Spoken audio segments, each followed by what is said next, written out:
All right, let's talk about how to write a SCUBA resume. I get hundreds of resumes every year, and quite frankly, a lot of them are not that good. That's great. That's an opportunity. It means that yours is going to be better.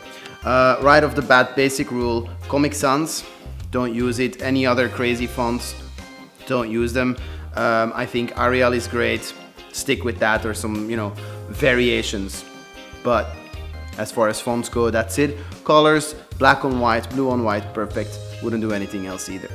Now, this is gonna be our resume. If you take maybe an A4 sheet and kind of draw along, that would be a good idea. I'm a big fan of the one-pager. If you really have a lot of relevant qualifications, maybe a two-pager, anything more than that, it's gonna get tricky to hold people's attention when they're reading it. So if you can condense it to a one-pager, that would be great. First and most important thing on the resume, obviously, is gonna be your name. Maybe a little bit unconventional outside of the diving industry, but in the diving industry, we almost always expect a picture. When you're choosing a picture for your resume, a couple of things. We already know you're a diver, so underwater pictures, not really all that relevant and actually kind of hard to see your face. Things like scuba masks or regulators, they can really obstruct the view, so a nice clear picture, that's all we need.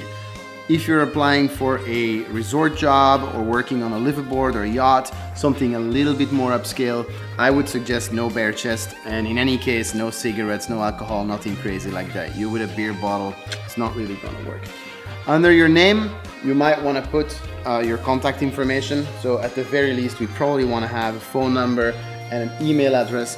That's probably also a really good place to put your most basic information.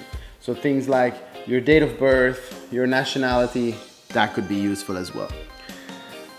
Then I would start listing credentials. Credentials are obviously kind of important. That's usually what we go by. Highest credential should go first, right? That's ultimately what we're hiring you for. Very important when you're listing credentials, no spelling mistakes. If you're a master scuba diver trainer, you're not a master scuba diver or a master scuba diving trainer. Knowing how to write your own credential without mistakes is kind of important, right? It also helps if you write perhaps between brackets the year in which you got it, and some people, they like to write the place where they got it, right? You could list some lower credentials, but to be honest, the highest one kind of implies the lower ones. If you've been a dive master for a long time before becoming an instructor, it could be useful to write your dive master credential, and again, maybe the year and where you did it, right? You probably have some specialty instructor qualifications. I would make a heading for those. Now there's some that everybody has, especially in the PADI system. You'd have aware coral reef conservation, peak performance buoyancy, that kind of stuff. I would start by listing the ones that are a little bit more special, the ones that make you a little bit more unique, as well as the ones that are very marketable. So maybe your enriched air, your gas blender, your wreck, your deep, the ones that sell really well. Maybe if you're side mount or self-reliant or full face mask diver or underwater photography, that could be useful too. Then I'd probably list a couple of special skills. If you've got special skills, that's the place where I would put them. Maybe you're a web developer. Maybe you have a equipment repair technician qualification. Maybe you're an underwater videographer. That could all be very, very useful to know. If you've got languages, that's a big one, right? Definitely make sure to highlight the languages. There we go. Obviously, if you only speak one language, maybe it's not really worth listing. Then I would definitely put the relevant working experience. Now, if you worked at Walmart when you were 16, not so relevant, right?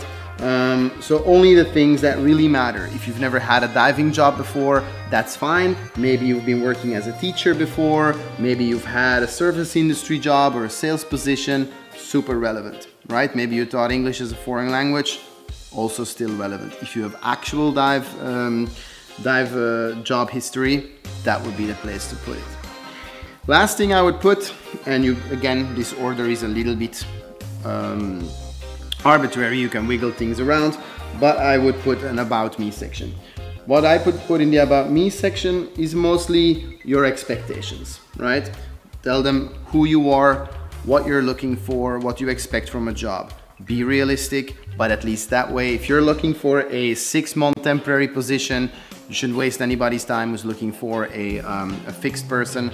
If this is, if you're looking for a more senior position because maybe you have a little bit more experience, make sure to list that. That's totally fair. I think that's how you don't waste anybody's time.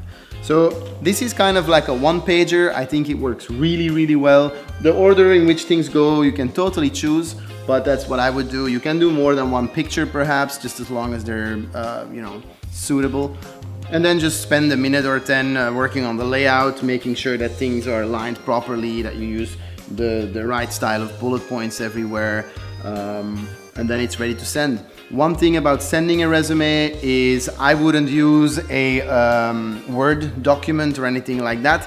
PDF can be read on any computer, any platform, so saving as PDF is probably the safest idea. That way nobody can edit it afterwards, but it's readable across platforms. I hope that was useful.